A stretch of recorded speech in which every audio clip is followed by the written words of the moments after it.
Desde 1972, ningún ser humano ha vuelto a pisar la Luna. La Academia de Ciencias advierte que en el polo sur lunar podría haber miles de millones de toneladas de hielo, pero ese hielo no es solo para beber. Detrás del programa Artemis existe un objetivo mucho mayor que la ciencia. Algunos países lo comparan con perforar un pozo petrolífero en el espacio. ¿A quién pertenece ese hielo? ¿A Estados Unidos, a China o a nadie?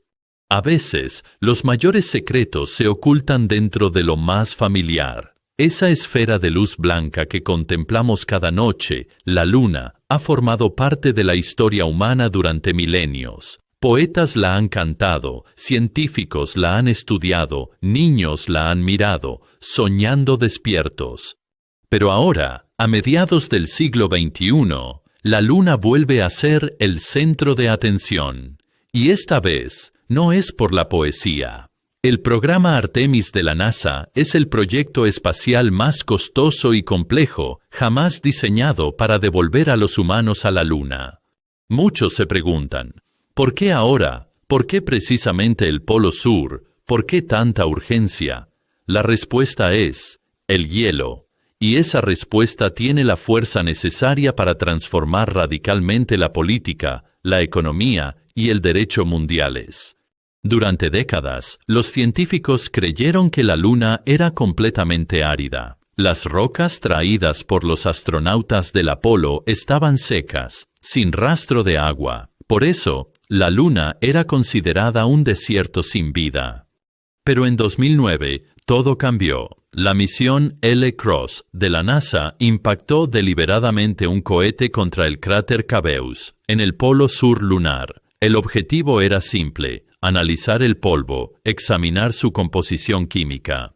El resultado fue asombroso. En la nube de polvo que se elevó tras el impacto, se detectó vapor de agua. Para que te hagas una idea, era suficiente agua para llenar una piscina olímpica, y eso con un solo impacto.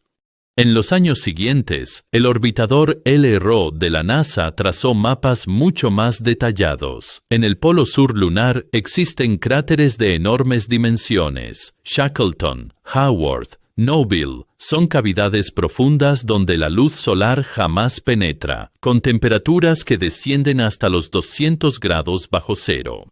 En estas llamadas zonas de sombra permanente existen sólidas evidencias científicas de la presencia de hielo. Los científicos calculan que en esta región podría haber miles de millones, según algunas estimaciones, billones de toneladas de hielo. Este descubrimiento es considerado un punto de inflexión en la historia espacial. Ahora que sabemos que hay hielo en la Luna, pasemos a la pregunta más importante. ¿Cuál es el valor real de ese hielo? La respuesta es enormemente mayor de lo que parece. La respuesta más inmediata parece simple. Los astronautas podrían beber esa agua. Transportar agua desde la Tierra para bases espaciales de larga duración resulta increíblemente costoso. Enviar un solo kilogramo de carga a la Luna puede costar decenas de miles de dólares. Si el agua ya está allí, ese coste se reduce a cero, pero el verdadero valor del hielo va mucho más allá del agua. El H2O contiene dos elementos fundamentales: hidrógeno y oxígeno. El hidrógeno es la base del combustible para cohetes. El oxígeno se utiliza tanto para respirar como oxidante del combustible. En otras palabras, el hielo lunar podría descomponerse mediante electrólisis y convertirse directamente en propelente para cohetes. Imagínalo un momento, una estación de repostaje en la Luna, justo en la ruta que une la Tierra con Marte. Eso reduciría drásticamente el coste de todos los viajes espaciales. La Luna podría convertirse en la gasolinera del cosmos. Por eso, la misión Artemis lleva una carga mucho mayor que simplemente enviar humanos a la Luna. Significa sentar las bases de la infraestructura energética del futuro. Detrás de cada gran descubrimiento, siempre hay grandes intereses. El programa Artemis comenzó en 2017.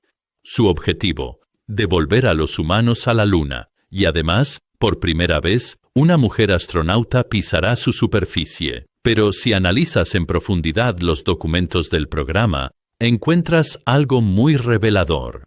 Los Acuerdos Artemis, el marco internacional de cooperación espacial elaborado por Estados Unidos, han sido firmados por numerosos países. Estos acuerdos establecen un marco jurídico para la extracción de recursos espaciales. Es decir, si un país extrae hielo, minerales u otros recursos de la Luna, puede reclamarlos como propios y utilizarlos libremente.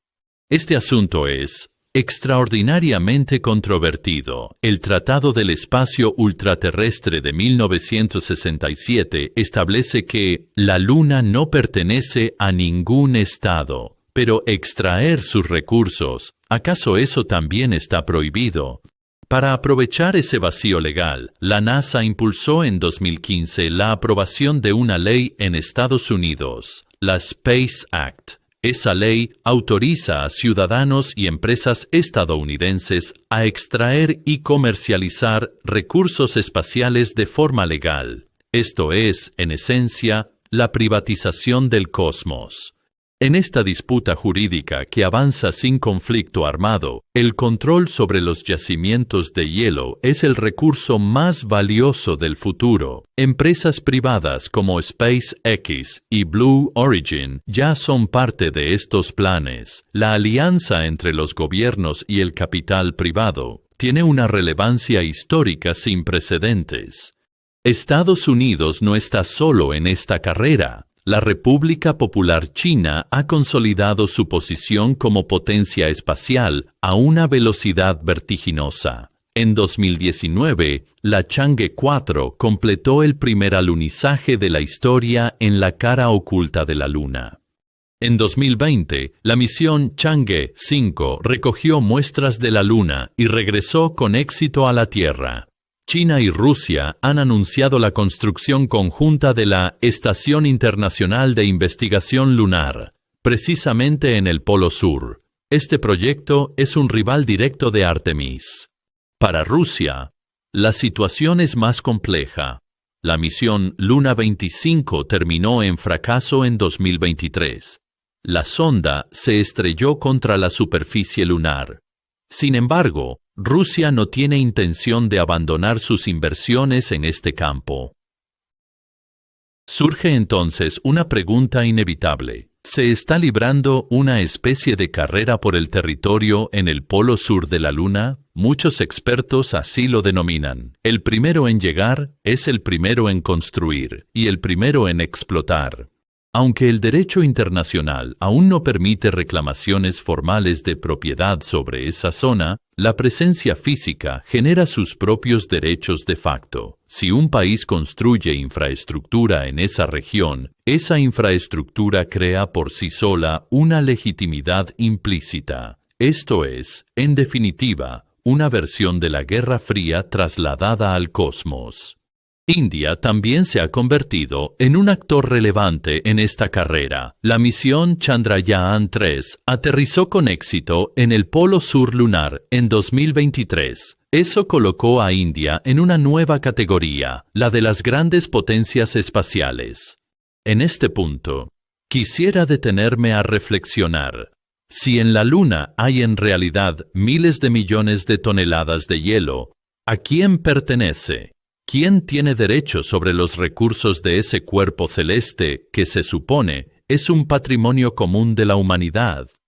El Tratado de 1967 proclama que la Luna pertenece a toda la humanidad, pero no sabemos cómo aplicar ese principio en la práctica.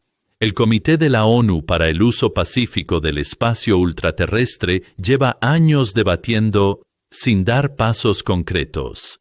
Mientras los países con tecnología avanzan, ¿cómo beneficiará este proceso al resto del mundo? Sigue siendo una pregunta sin respuesta. Esto se asemeja mucho a la cuestión de la propiedad de los minerales del fondo marino. Quien tiene capacidad técnica, extrae. Quien no la tiene, solo observa.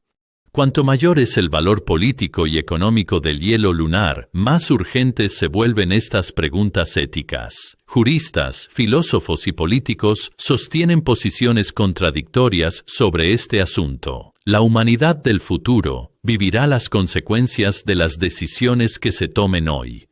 Recapitulemos todo lo que hemos visto. Hay hielo en el polo sur de la Luna. Esto es ya un consenso científico. Ese hielo no es simplemente agua congelada, es el combustible del futuro espacial, la materia prima de la economía que viene, el tema de la política que está por llegar.